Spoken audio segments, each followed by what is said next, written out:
Welcome to Centering and Supporting Young Adult Advocacy. I'm Bobby Trice. I'm the Quaker Engagement Associate at FCNL and familiar with many of you. It's been lovely to be in community with you all virtually during these sessions and be rejoining you after having just been with you all last time you held sessions back in September. It's lovely to be rejoining you.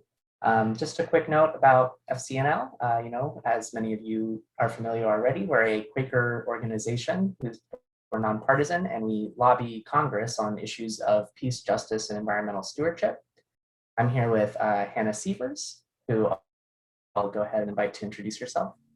Yeah, my name is Hannah Sievers. I am the Program Assistant for Young Adult Outreach at FCNL. So I've spent a majority of my year talking to young adults all over the U.S. to work together on our spring lobby weekend, which we will mention towards the end there, but I'm very excited to be with you all today. So thank you for joining. Yeah, so just a little bit of housekeeping before we get started. We're really going to have a pretty simple session today. We're going to present some updates on what we've been doing to engage with young adults, and then we'll ask you all to think a little bit about the young adults in your own networks and how you might be able to support them in their advocacy leadings, and how FCNL can support you in supporting them. Part of what we're looking for today also is help connecting with more young adults in your states and your areas who might be interested in some of the opportunities that FCNL provides. All right. Also, would love it if you wouldn't mind filling out our little workshop guest book. This way we'll be able to follow up with you after the session, send you a follow-up email with lots of links to resources and additional information to continue your support of young adult advocates. And I will pass it back to Hannah to get us started. Yeah, thanks, Bobby. So just to give a brief little overview, the focus of this workshop is on supporting and accompanying young adults in their advocacy with FCNL. FCNL believes in nurturing the power of young adult advocacy, and that's what we're here to talk about today. So your stories and concerns and convictions can change minds, even policy. And FCNL has seen that happen. And you have probably seen it happen too. But young adults need to hear these success stories. And so in this workshop, we're going to learn how to share empowering stories and encourage young adult advocacy, as well as connect young adults with FCNL's advocacy resources. So what's ahead in the next 45 minutes or an hour here? We'll report on our work to engage young adults this year, what we've been doing throughout this year since before I even got here when my position started. Bobby will report on those ones. And we will talk about how you can support young adult advocates in your community through accompaniment, empowerment, FCNL outreach, all that kind of stuff. So let's introduce ourselves as a group, all of you all. If you've heard from us, and so now we would like to hear from you all. And so I'm going to call on people on the order that they appear on my screen, but if you would share your name, your location, your monthly meeting or church, and one thing you hope to get out of this session. So I'm going to start with Karen.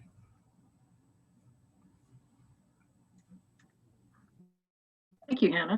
I'm Karen Takimoto. I'm in Northwest Arkansas and a member of Faithful Monthly Meeting in Arkansas.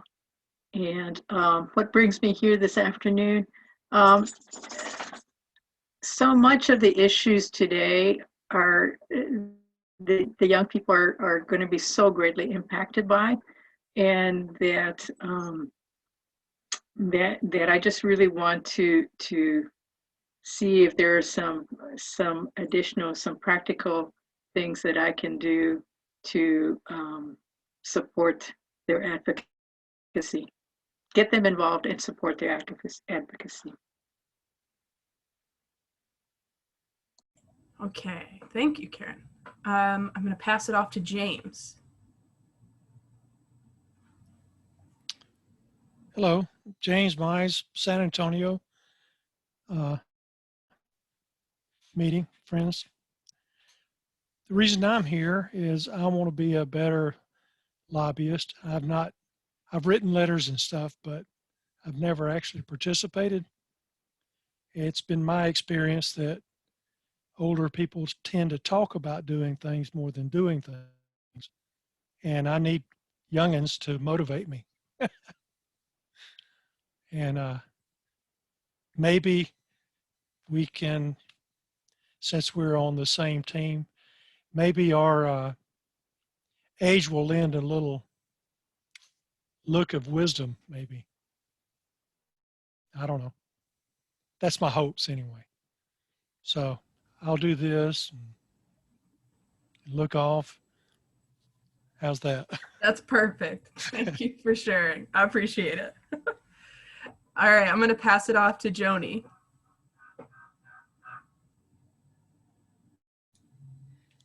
I'm just down the hall from James. I'm Joni Tebow Mize, Friends Meeting of San Antonio. And I'm here to learn more, to try to figure out how I can contribute in some way. We have been in contact with Istra Furman in our area. We have participated in a call to Senator Cruz's office. As James said, I've written many letters. And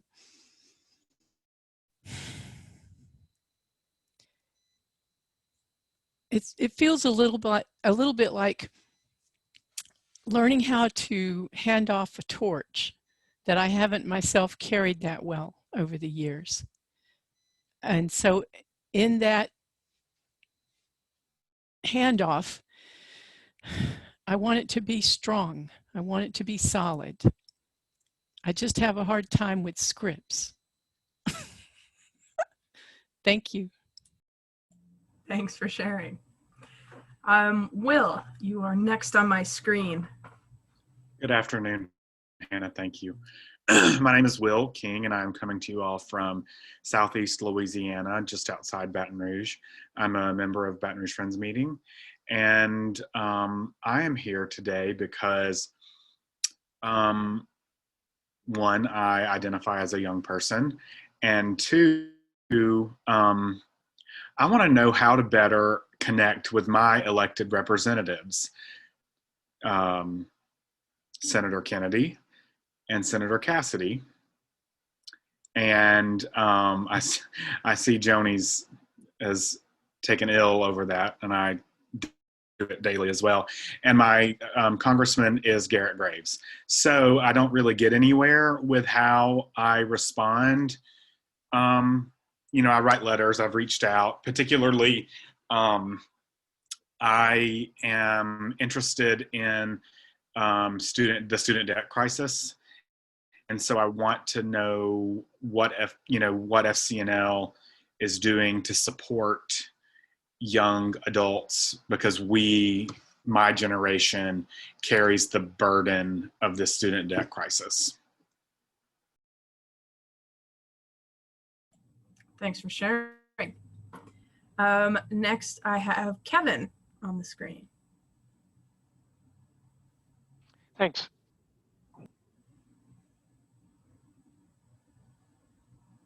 You're muted, Kevin, sorry. I got two screens, too much real estate to find the button. I was multitasking, so I wrote my introduction out. My name's Kevin King. I'm on Atacapa Ishak lands, you might know as Houston. Prefer gender pronouns of he, him, his. I'm a member of Live Oak Friends Meeting. I want to find ways to encourage young friends to engage in national, state, and local government. Currently not in any role that involves young friends. A couple years ago, I was involved in Houston's advocacy team, but have fallen away. I'm a fallen angel. Thanks for sharing, Kevin. Kathy. Hi, I'm Kathy Brooks in Houston from Live Oak Friends meeting. And I would just like to, I guess, find how I can better support youth and the issues that they deal with or are confronting. On a personal note, our son is about to turn 18. And while we have always been involved in activism and different issues, he's grown up with that.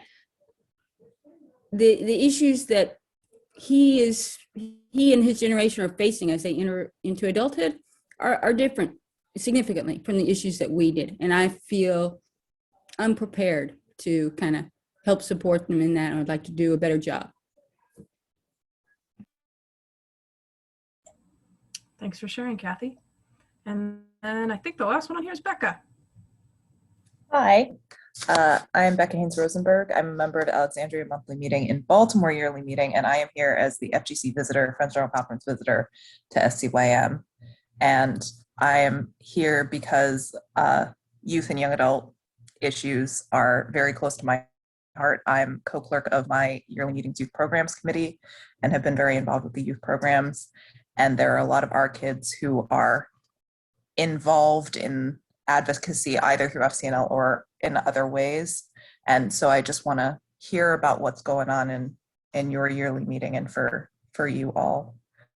Although this is not an area that FGC is particularly helpful with, but it's something that I'm interested in. Awesome. Thanks for sharing. I'll give Bobby a second and then pass it off to him when he's ready. Thank you so much, Hannah, and thank you, friends, for sharing a little bit about yourselves and what brought you to the session. We'll try to get to all of this, but we'll also have some open time at the end for just some open discussions and Q&A. So if there's anything in our presentation that we don't reach, we'll have time at the end for you to bring it up and we can discuss as a group. I do want to really quickly just reiterate what I said last night during my report at business meeting. Like, thank you so much for your contributions as a yearly meeting through the Mimosa Thomas Memorial Fund to FCNL's young adult programs. It's really been a huge help in bringing more young adults from the SCYM area into our work and supporting them in their advocacy. And I had mentioned Istra Furman last night. Joni and other folks may be familiar with her as an active Advocacy Corps member who's been doing really amazing interfaith organizing work, bringing folks from all different faith backgrounds into congressional offices to talk about immigration reform. And also Giselle Lopez Estrada, who was a previous Advocacy Corps organizer from Texas, who came to our Spring Lobby Weekend event one year, then joined the Advocacy Corps right after that, subsequently became a leader in the March for Our Lives movement, especially in the Texas area, and is now serving as a Giffords Fellow, which is a fairly prestigious fellowship program aimed at ending gun violence. So just a really, really big thank you for your contributions that helped invest in those young adult leaders. And passing it back to Hannah to talk about what our young adult programs are up to right now. Thanks, Bobby. Yeah, so FCNL's commitment to young adult advocacy is what I'm going to give a little blurb on, brief update on our advocacy work, and present the ways that we are inviting you to participate with our advocacy as well. So what we're up to currently is we just finished our virtual spring lobby weekend. Last year it was virtual as well, but this year it was planned entirely virtual from the start. It just happened 2 weekends ago at the end of March. And this is the place where I was exposed to FCNL. It was my first experience with FCNL my freshman year of college. And it's a place where we hear a lot of people say, this is how I got exposed to FCNL and to advocacy and to lobbying. So it's a super important event and one that is very near and dear to my own heart. And if you get someone to Spring Lobby Weekend, we always like to say we can take it from there. So I'm going to have Bobby play that recap video that just shows how great this past weekend or 2 weekends ago really was for us. So Bobby, I'll let you take that and then I'll take back in a few.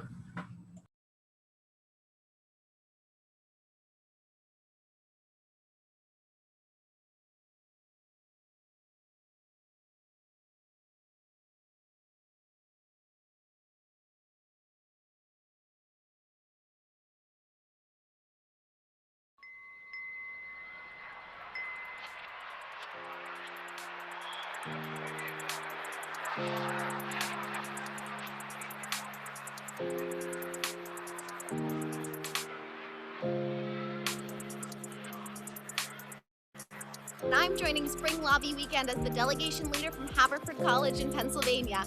Howdy y'all from Texas. From Fayetteville, Arkansas. Hello from Indianapolis, Indiana. Hello from Washington, D.C.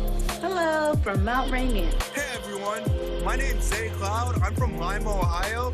Hi, from California. And we're in Phoenix, Arizona. From Wilmington, Ohio. It's Jamila Lewis. I'm here in Las Vegas and I'm excited to spend Spring Lobby Weekend with you.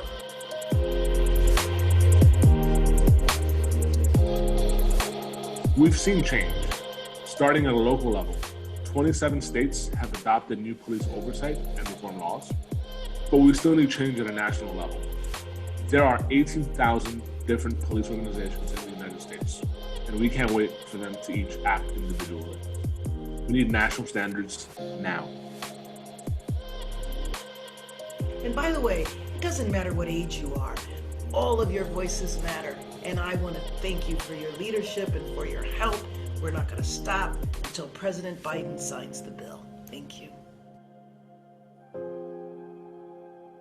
We have work to do. And so I want to thank you all for gathering together, for standing and working, not just being bystanders to injustice, but upstanders to making this nation live up to its promise.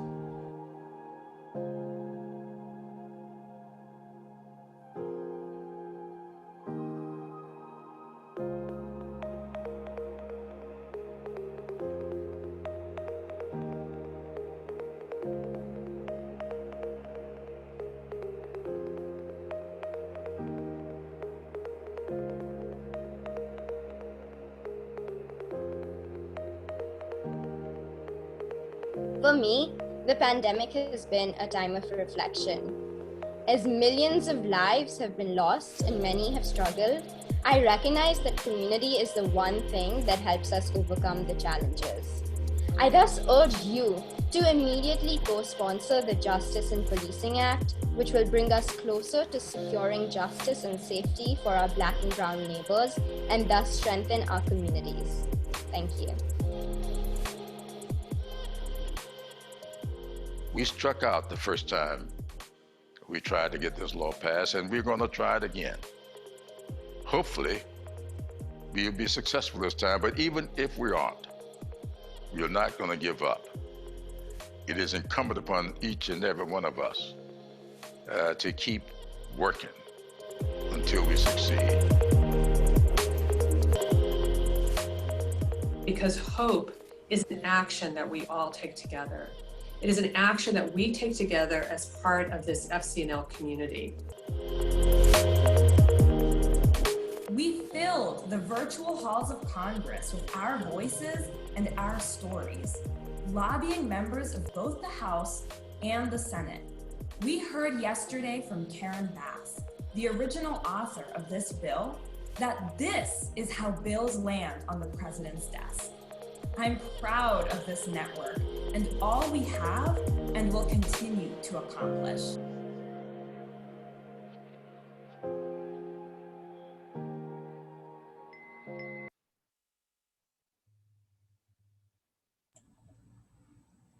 So yeah, pretty awesome recap, I'd say. It was a really amazing weekend of advocacy and working with young adults. So how did we make that all happen? And there's a lot of factors that come into that. The recruiting work that we did for Spring Lobby Weekend, our young adult programs team, which consisted of myself and my boss, Larissa Gil-Senhuesa, who you saw speak, as well as some of our young fellows, visited school groups and delegation leaders all across the country throughout the year. We spent all the way from August up until the day before Spring Lobby Weekend, virtually traveling to all of those schools, organizations, and other groups that engage with young adults to lead professional development opportunities like lobby training, advocacy effectiveness workshops, and more.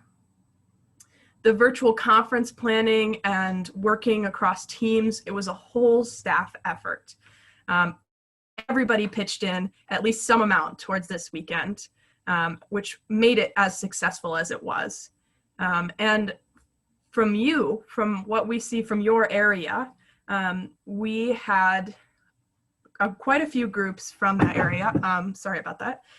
Some of those, including our Texas delegation, which was the second largest delegation at Spring Lobby Weekend this year, and had incredible group leadership from Istra and Giselle. We also had a group from Arkansas that they registered a group of 7 students to lobby alongside them. We had a group from Louisiana with Joey Hartman Dow, and a group that worked with Oklahoma. And I'll let Bobby, if he wants to mention anything about that. Yeah, I had a great opportunity to work with one young adult from Eastern Oklahoma who had recently graduated from college.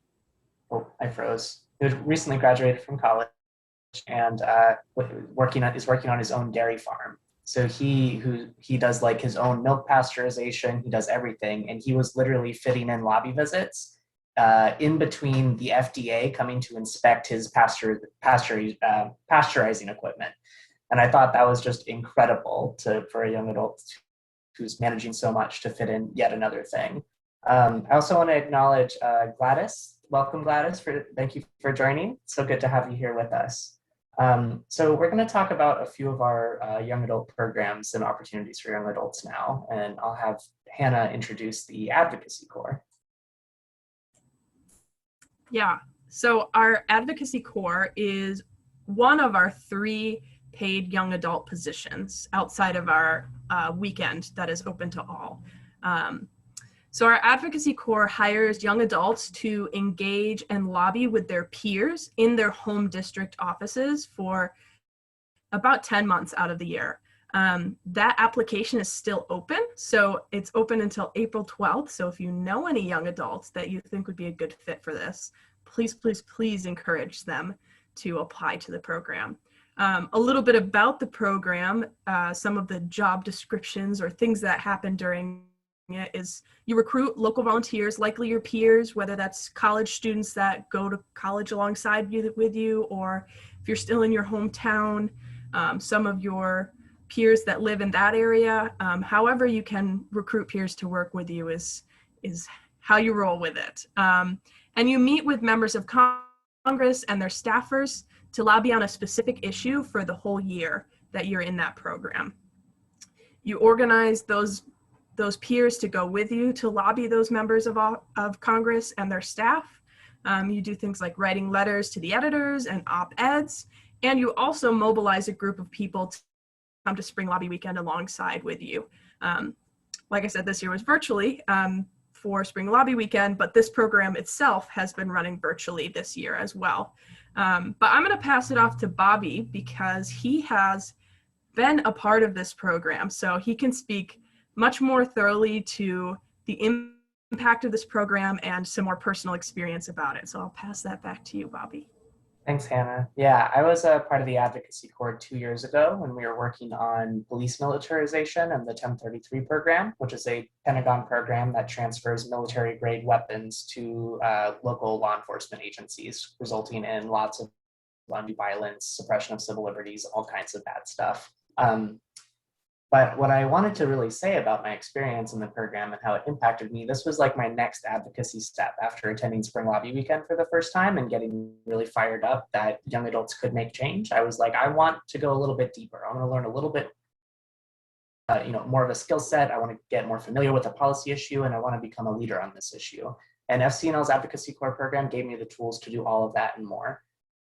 They flew me in, all of us in, my whole cohort, to DC 3 times over the course of that year. First for the Washington Summer Intensive, which is a 10-day intensive training program that Hannah mentioned, where we heard from policy speakers on our policy issue. We heard from all different FCNL staff on the different aspects of advocacy and how to take those tools into our communities and teach other people about them. And then they also flew us out to DC for our 2 big lobbying events, annual meeting in the Quaker Public Policy Institute in November, and then Spring Lobby Weekend in the spring. And not only did I get those skill sets and those wonderful experiences going to DC, actually practicing lobbying with my representatives like on Capitol Hill, but I also became a part of this amazing cohort of other organizers who were doing the same work in their communities. And we became a really strong support network of letting each other know, what was working, what wasn't working, how we could tailor our argument to try and get past a certain office's point of view. And so I just can't say enough about the program, honestly. Would definitely recommend it to any folks between the ages of 19 and 30. Is that correct, Hannah? Is that still the age range? 19 and 30, yes.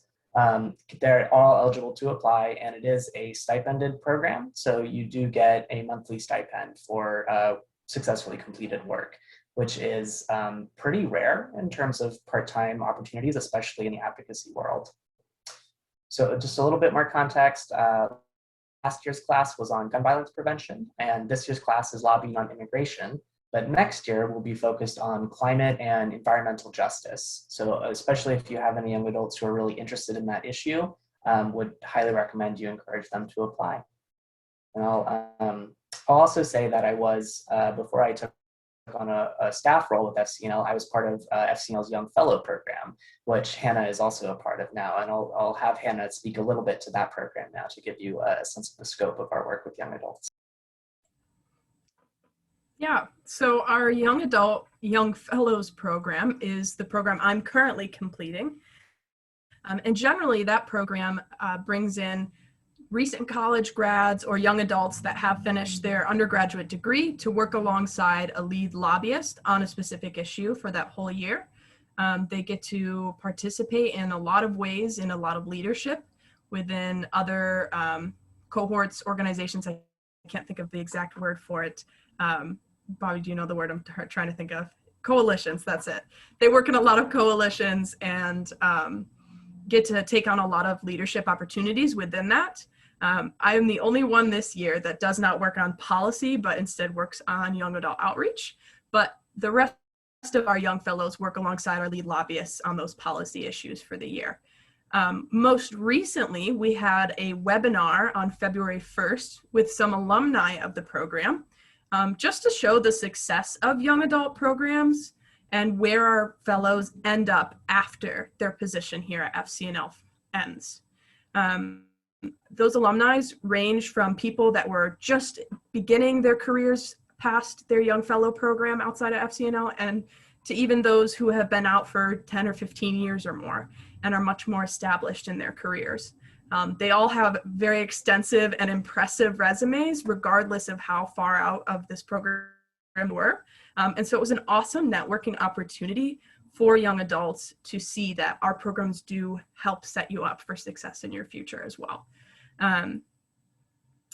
Yeah, so we want to next move into the section on how can I talk to a young adult about advocacy, since we finished a little bit of our reporting here.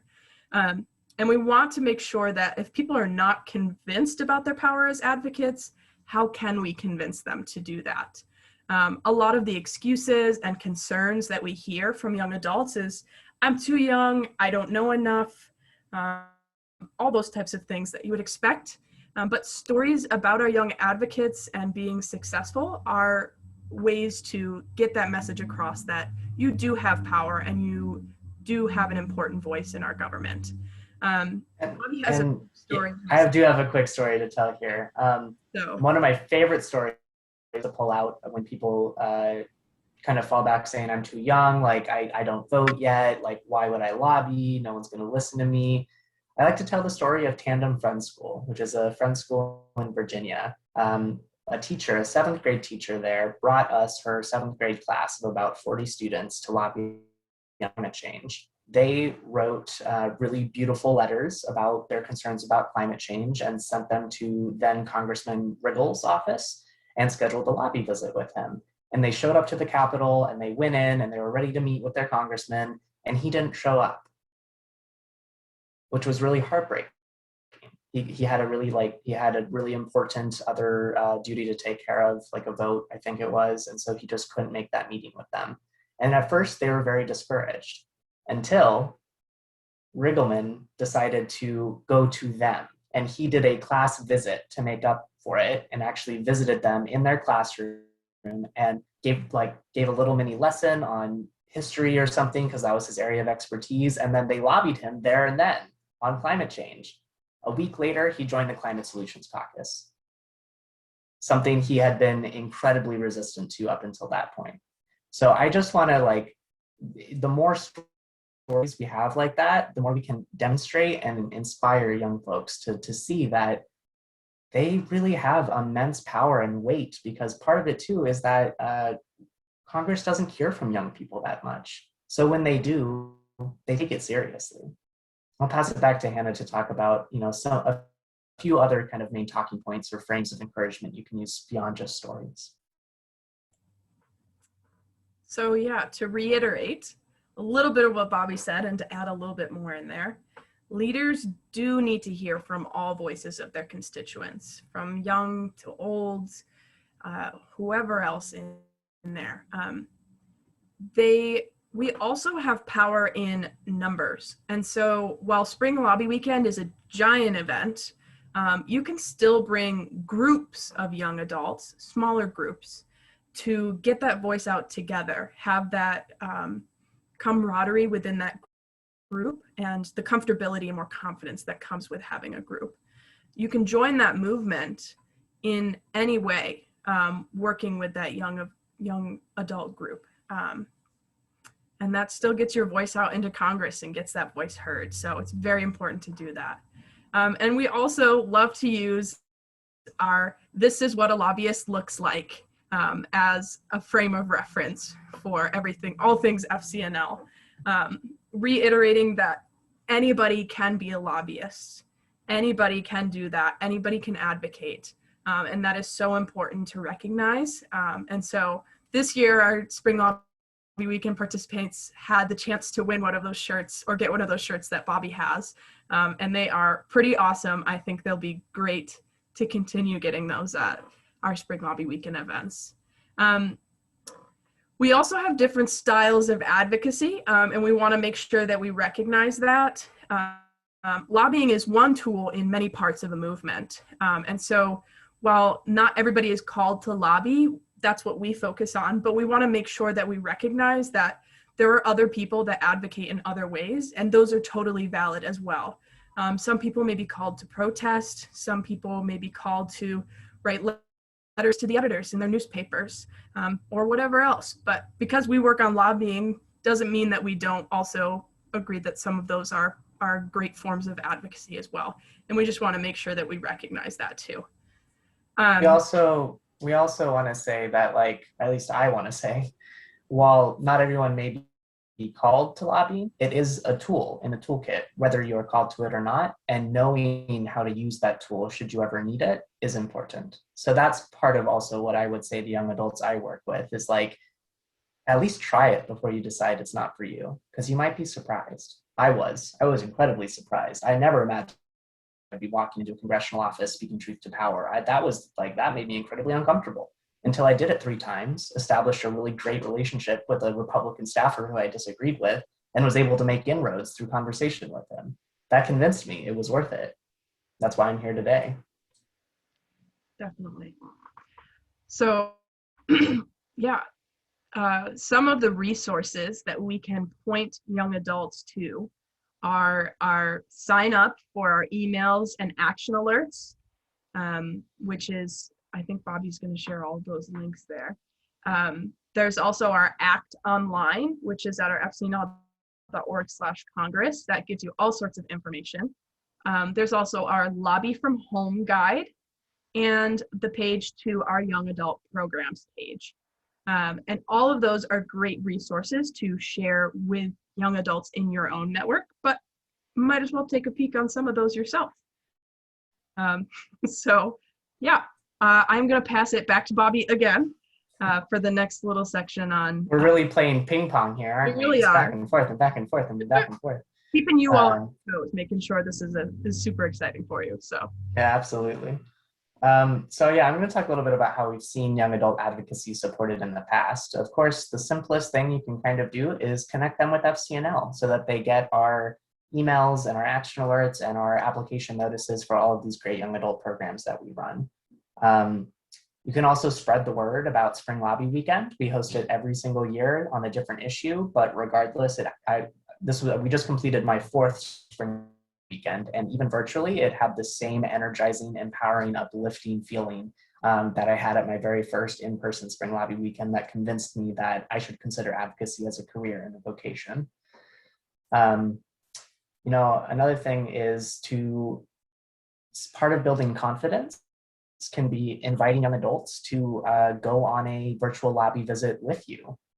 Sometimes they're not ready to try that by themselves, but if you can model that for them and bring them in as an observer at first, it's a way for them to get comfortable with it and realize that it's something that they could also do.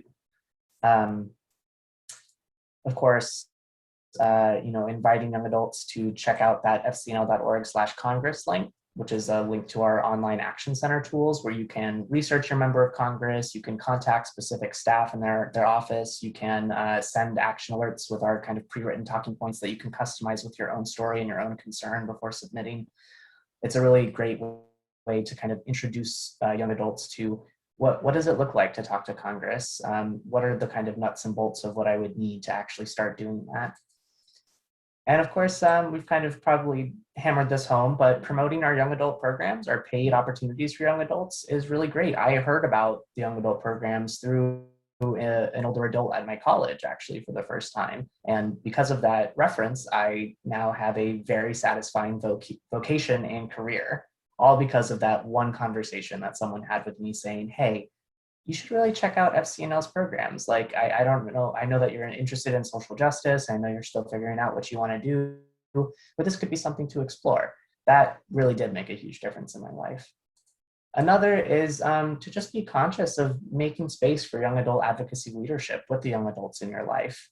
I have continuously, through my time at FCNL, had various experiences, both like with the staff and other constituents, and with folks I was organizing in my local community at my Quaker meeting in North Carolina, where older adults actively got out of the way and kind of invited me to be an expert on a topic, and invited me to teach them new skills and just recognize that I had something to offer instead of sort of defaulting to what often happens in mixed age groups is kind of just power dynamics of older folks thinking they know how things are supposed to work, and that young adults need to kind of sit back and listen and not try to take over the show.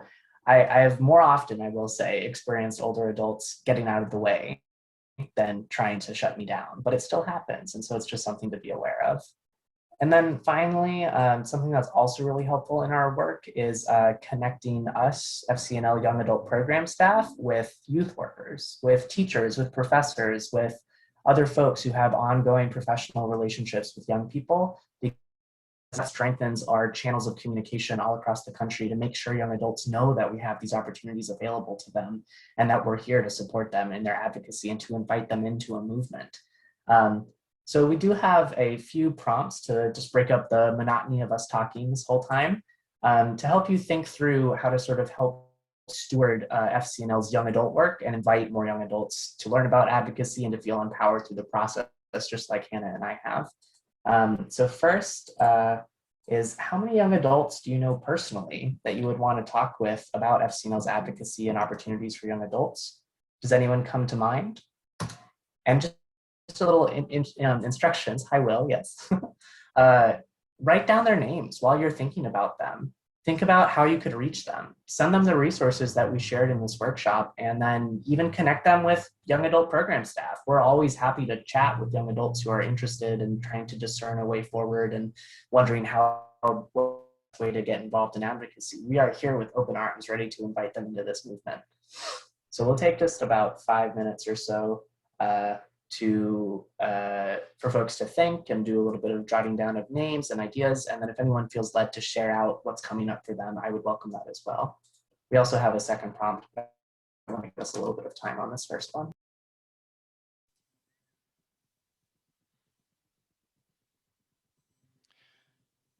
A bit of a sidebar here. I click on your links and it doesn't open a browser. None of your links open a browser for me. Doesn't do anything. That's strange. They're opening for me on my end. Is anyone else having that same issue? Have you tried copying and pasting the link into a browser, James? That might be an idea. Okay. Yeah, it works for me. I have in Arkansas, I have a feeling that the 7 people who came from Arkansas, that's wonderful news, were probably because of the young woman in Fayetteville named Hope Davenport, who's been working for FCNL for a while. And she's not a Quaker, but she's been doing this for a couple of years now and has been really faithful. And so I keep hearing these good things about her, but 2 things came up for me when you were talking is that we've got a student group at the university that she's a student at that is, they have been out of pocket the entire semester with COVID, that we have not been able to meet at all. This month, we're starting to come back together again, and we could ask Hope to come talk to us. And I think that, I know I can do that. The other thing is I really wish that I could get her to come talk to the Quaker meeting, but she has not been responsive. So if you see her, would you tell her that the Quaker meeting wants to talk to her? Definitely. I know students are very inundated with the crazy amount of work they have with everything going online. So I wouldn't take it personally, but if I see her again soon, I will mention it to her for sure. Okay, thank you. Appreciate it, Hannah.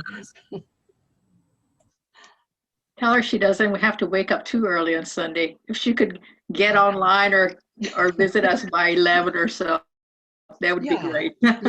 Yeah. We could use her for a second hour. That'd be really fun.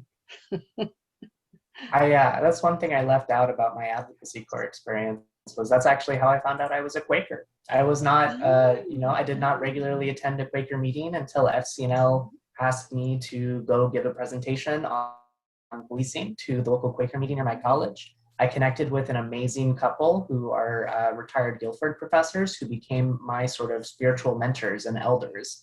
They really brought me in and taught me all about Quaker history. And I was hooked. I could not go to meeting for worship every week after that. And I had just found a spiritual home. So that's another aspect of this, is that FCNL's young adult programs do have a Quaker thread running through them. We don't try to convert, of course, that's not the Quaker way to do things, but we offer opportunities to learn more about it. And sometimes that resonates with seekers who are looking for a spiritual home, like it did for me in a really real way. So I just wanted to make sure to highlight that piece as well. Yeah. All right, I have another prompt here. This gets more to the young adult connectors piece. That's what we like to think of them as.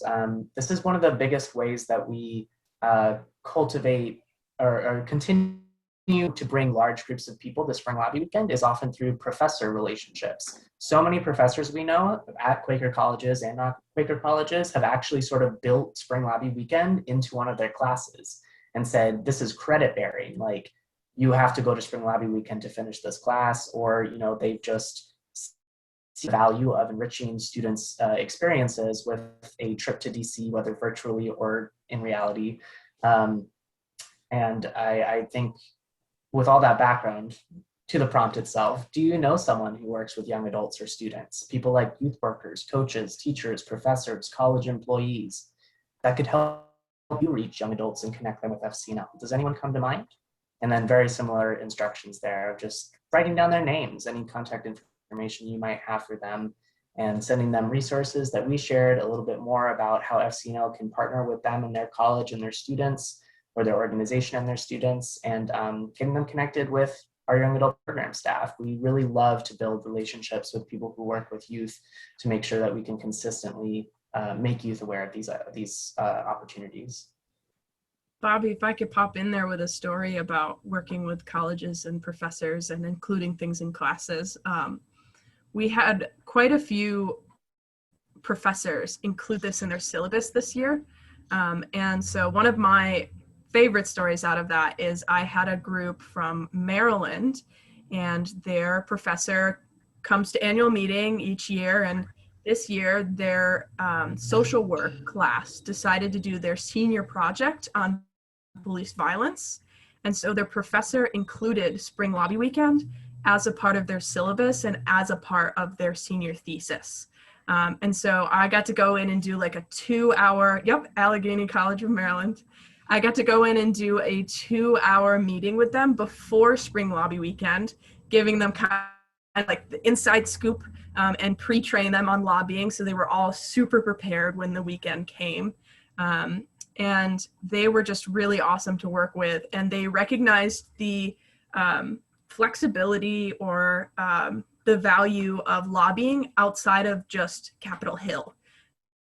In the work that they're going to be doing, social work, they're going to need to be constantly lobbying for who they're working with. And so they were able to take those skills and apply that to not only their senior thesis on police violence, but also how they're going to use that skill within their profession outside of college. So it was a really amazing experience. We love to connect with colleges and professors and classes. So having those connections from people like you is so important to us in the work that we do.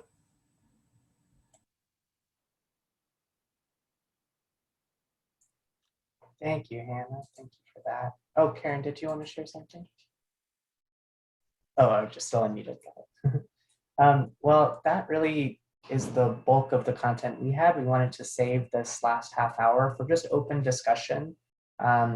We've shared a lot about our work and what we think you can do to support it, but there's so much wisdom in this group and among us. We do want to hear sort of your ideas that you might have to collaborate with young adults on advocacy, invite young adults into advocacy directly, and help FCNL build more lasting relationships with folks who can help us connect with young adults.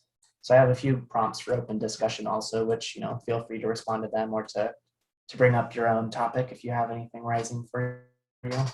And I realize this presentation probably didn't touch on everything people mentioned in what they were looking for out of this session. So if there's room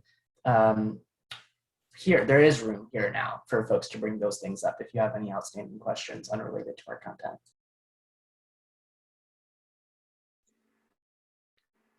Would you comment about lobbying virtually? Is that pretty effective then? Is this something we're going to continue doing? Absolutely, it's something that's going to continue. We actually just a few weeks ago saw a report from the Congressional Management Foundation, which is the leading research organization that surveys members of Congress and their staff on a variety of different issues. And even when the world reopens, virtual lobbying will be an orthodoxy. It will be a convention. It's what people are going to be doing.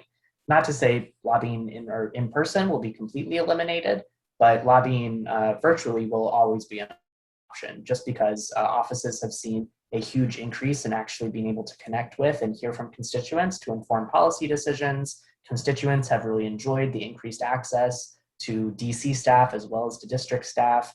And yes, to the effectiveness point, it is just as effective, if not more, actually, due in part to the volume. We are able to do a lot more lobby visits than we were able to do before because of the accessibility of staff through this method.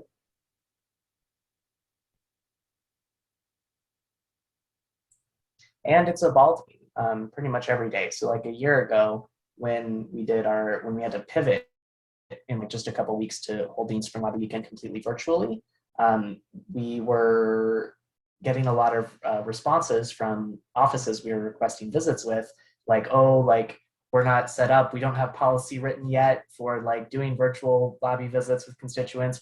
I'm literally working from my bedroom. I just started yesterday.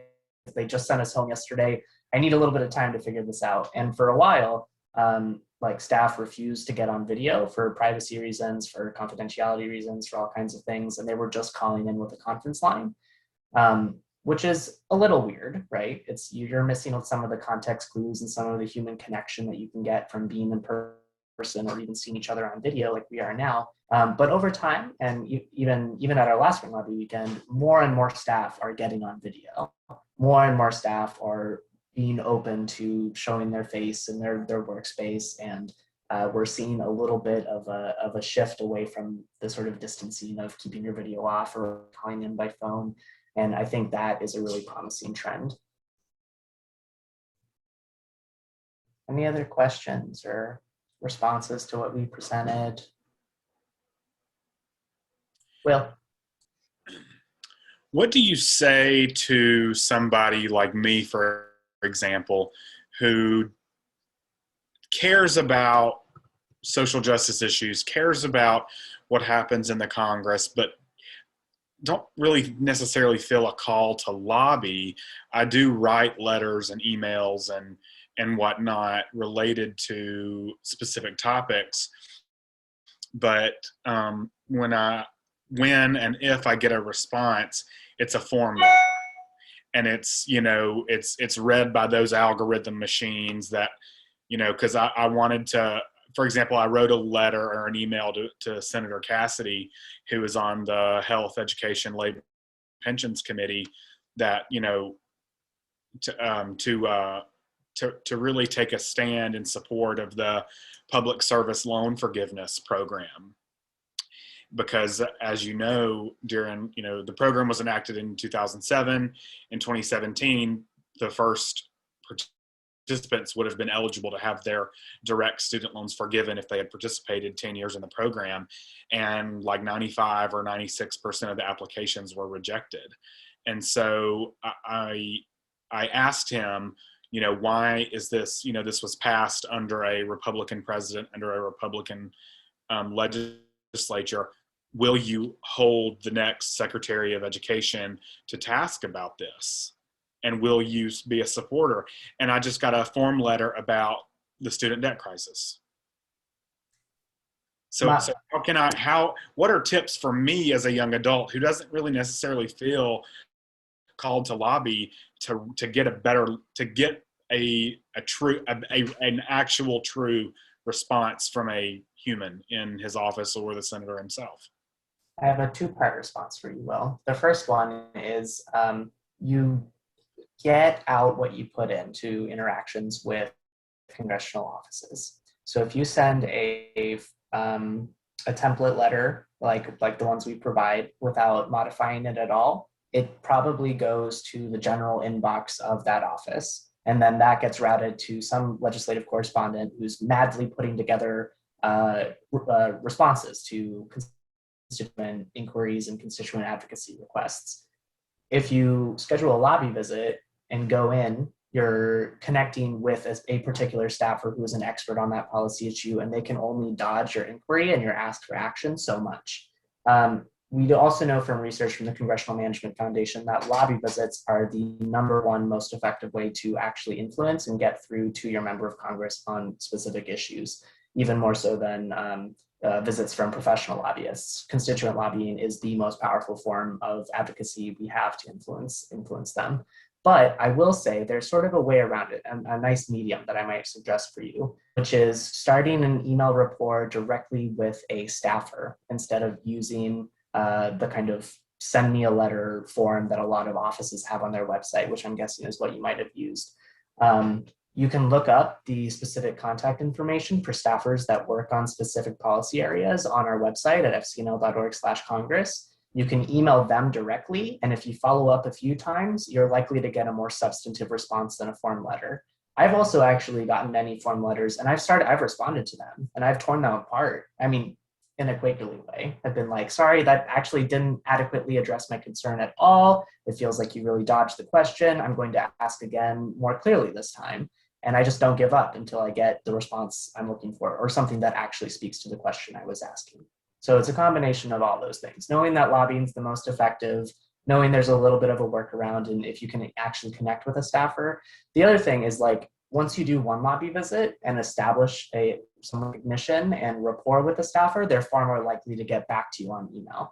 And that's what we recommend as a methodology, is to actually go in, do a lobby visit, and then follow up with them after. Because most often, staffers will not give you direct answers to your questions or your asks in the initial meeting. They'll have to say, you know, I have to run this up the chain. I have to talk to my boss, my legislative director. before I can get you like a clear answer on where the member stands on this issue. But once you do that and you open that channel of communication in a more personalized way, that's a little bit closer, I've had great success with actually staying in contact with those staffers after just one lobby visit and being able to get more and more information back from them. Hannah, is there anything you'd add? Still good. That is making me think one thing, though, that what I'm hearing from Will is that, you may not feel like you're called to lobby, but you are called to the issues that really have you or in your people's hearts. And I think that's why anybody lobbies. Nobody does it because they just love to talk to politicians. It's because of those issues that are really what our motivation is, so I'm hearing that in you.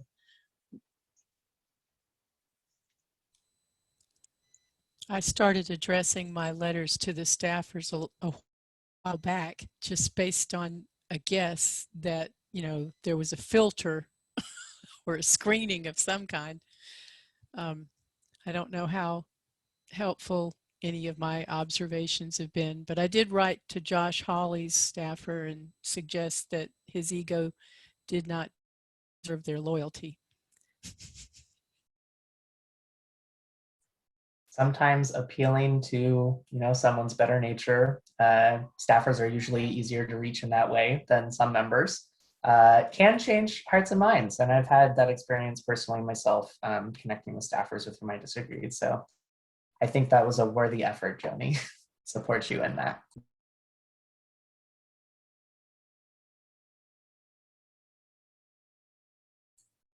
What else is coming up for folks? Do you have? Oh.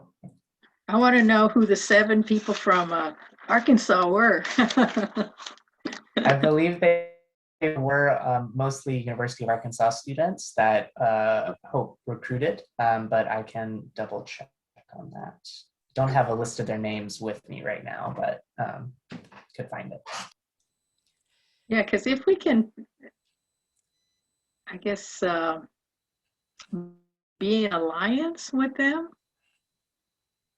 it seems like that might be beneficial to our voices being heard.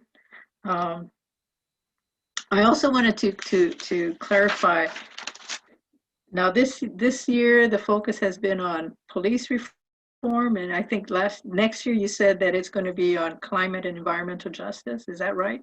So this year is actually the class of the Advocacy Corps organizers. They're focusing on immigration, but then they also participate in Spring Lobby Weekend and our annual meeting conferences, both of which were themed on ending police violence and on police reform. So the confusion was warranted, Karen. Okay.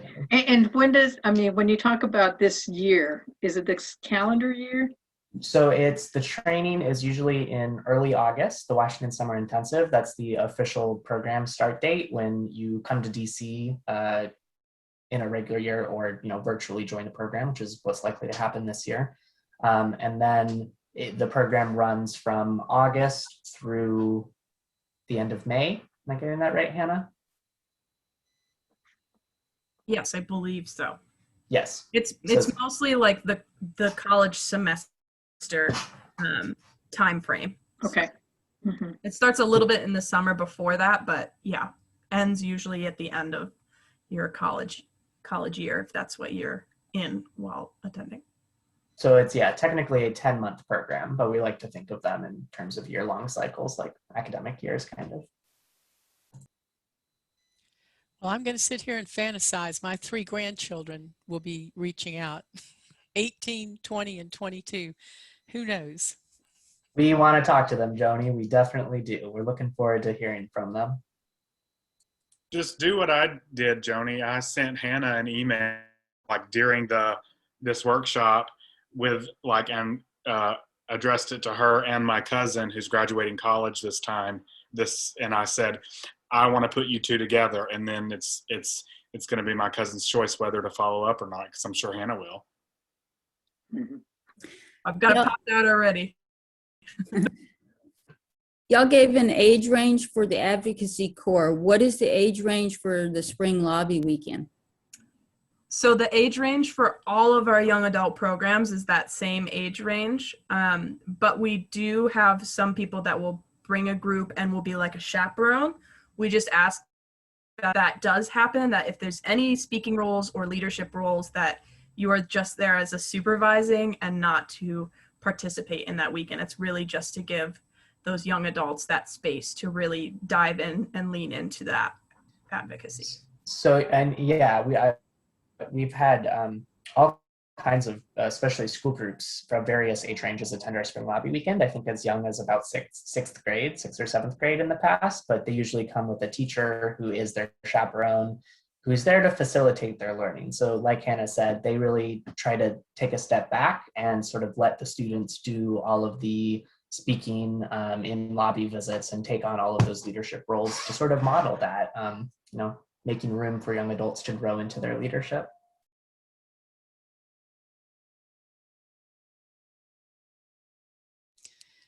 I'm imagining y'all just overrunning the Capitol building in a good way.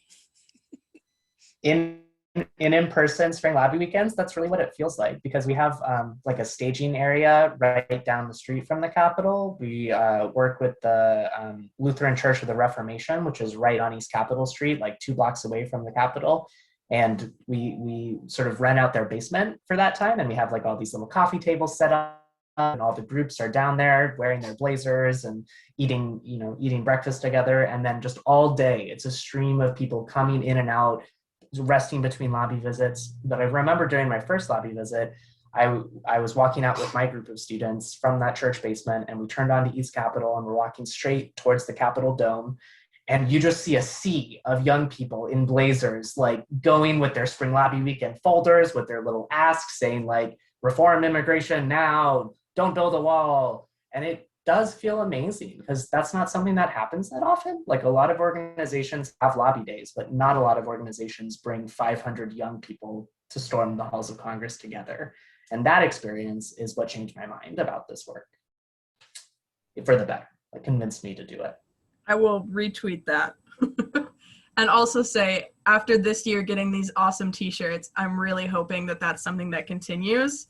And I would love, love, love to see that group of 500 young adults in that t-shirt with a blazer over it, to have us be that much more recognizable on the Hill.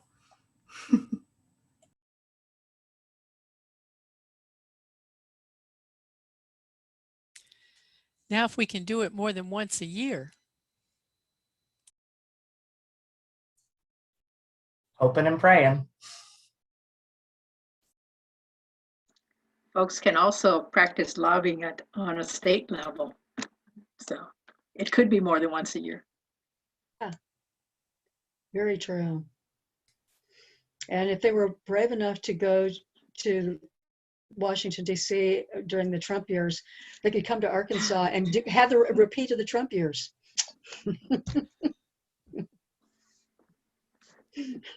Wait a minute now. We're still dragging that around here too. Yeah, Texas is not far behind. I think Arkansas is leading the race down to the bottom. We're doing our best. 2 words: Ted Cruz. Yes, exactly. And Tom Cotton. Oh, yeah. We got Tom Cotton. Touche. You just got Cruz. We do have Abbott. True. I think it applies to our whole region. Yeah, probably so. Pretty much. And yet here we sit. Yeah. I want to applaud Hannah as a college student, embarking on this, newly discovered adventure. I'm just sitting here. My heart goes out to you, and I'll be lifting you up, holding you in the light. You and Bobby both. Yeah. For all that you're doing. Thank you, Joan. Thank you so much. Thank you, Gladys. Makes my Thank you, heart everyone. smile. I do want to add that I do think when people get involved young at this level, that it really kind of builds that level of commitment. I remember as a college student AFSC sent me from Hawaii to Seattle for Pacific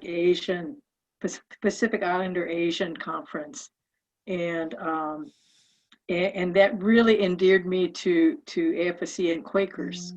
I had not been very involved at all with Quakers before that. I had been involved with AFSC, some of their actions, but because of that level of commitment of allowing me, this skinny college kid, fly over and experience that really bonded me to Quakers. And so here I am, 40 years later, still carrying that flag. And so, yeah, there is a lot to be said to involving young people at that age, at this level of involvement, commitment, and just, yeah, letting them know their voice counts. Yeah, thank you so much for lifting that up, Karen. I really love to think of it in terms of civic identity development. It's a more popularized theory these days and used a lot in colleges, and like service learning offices use it a lot. But it's kind of the idea that the earlier you can get someone civically engaged, the earlier they start developing an identity around it, and the more likely they are to have a lifelong commitment to engaging civically in their community, in politics, in actively working for change. And it goes through like a number of steps of like building knowledge, building skills for doing this work, learning how to collaborate with other people to accomplish positive social change goals, and also believing in yourself and believing that you do have a voice that's worthy of being lifted, that people need to hear, and you have something to bring to the world. So yeah, just thank you for lifting that up. There's some really excellent research being done right now on that area of identity development particularly. And I do think the earlier you can start folks on it, the better it can end up. Yeah. So we need to go find those young people. Yeah. We probably already know. Yeah. Am I allowed to ask, why does FGC not help FCNL? Is that? It's just that FGC has its things and does not want to interrupt FCNL in doing their things. So FGC is not involved in things like lobbying because FGC couldn't lobby as well as FCNL does. So sometimes we will, publicize FCNL's programs specifically because FCNL has this wealth of experience in these areas and with specific policy issues that FGC, it would be inappropriate for FGC to claim that it has that because it doesn't, because that's not its role. A lot of what FGC is talking about is working as a connector of friends, and there are similarities in that. And I think some of the issues around which we connect people are not unrelated to the kind of stuff that FCNL is working on. But we wouldn't want to put ourselves out there as, here's the Quaker organization that's doing this work, because FCNL is doing that work. Thanks, Becca, for speaking to that really eloquently. I will also say that we do find specific projects to collaborate with other Quaker organizations. So for example, FGC later this month is holding a consultation on spirit and community online, all about how we gather online as Quakers and how we can do that better, and all of these great sessions. And I'm on the planning committee for that because FCNL has done some great work with virtual conferences and virtual events, and we have something to offer, but we also know that we don't have the sort of convening capacity that FGC does to bring so many Quakers from so many different yearly meetings together for a topic like that.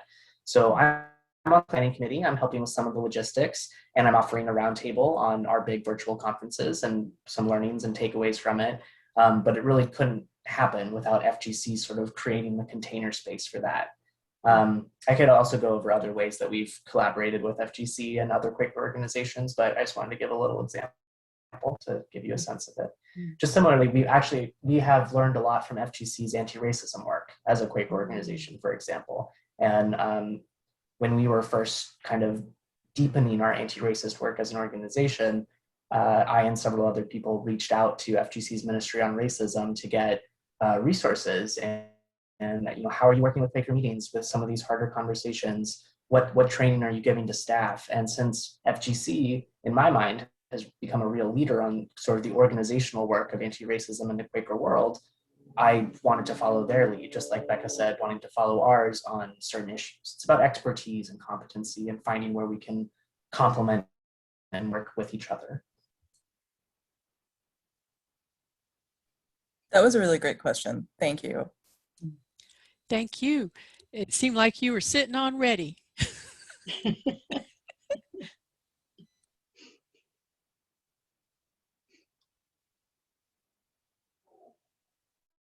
Well, friends, I think we're coming up to the end of our time together. Wanted to say thank you so much for showing up to this session, letting us talk a little bit on some updates about our young adult empowerment work and some ways that young adults have been taking action with us. Also, thanks for listening to some of our suggestions on what you might do to help connect young adults with FCNL or encourage them to strike out on their own and find a path into advocacy. I want to reshare our FCNL workshop guest book link. If you didn't get a chance to sign it or if you came a little bit late, it would be great if you could just give us your email there, and that way we will be able to follow up with you with a follow-up email with all of the links to the different programs we talked about today. I'll include kind of the reflection prompts and activities if you have any interest in using those later. And of course, our contact information if you want to continue the dialogue or if you have any young adults you want to connect with us. And I will also actually put all of our contact info in the chat as well in case you want to be extra proactive and reach out to us instead. Larissa and Hannah are our Fearless Young Adult Program team, and I work in our Quaker Engagement team. There we are. And if you do actually think of any young adults that you think should be connected, I would recommend you do exactly what I did. Just open up a quick email, put in the person you want to connect with us, and CC Hannah and send it off, and we'll make sure to start to reach back out and to see if they're interested in developing a relationship with us.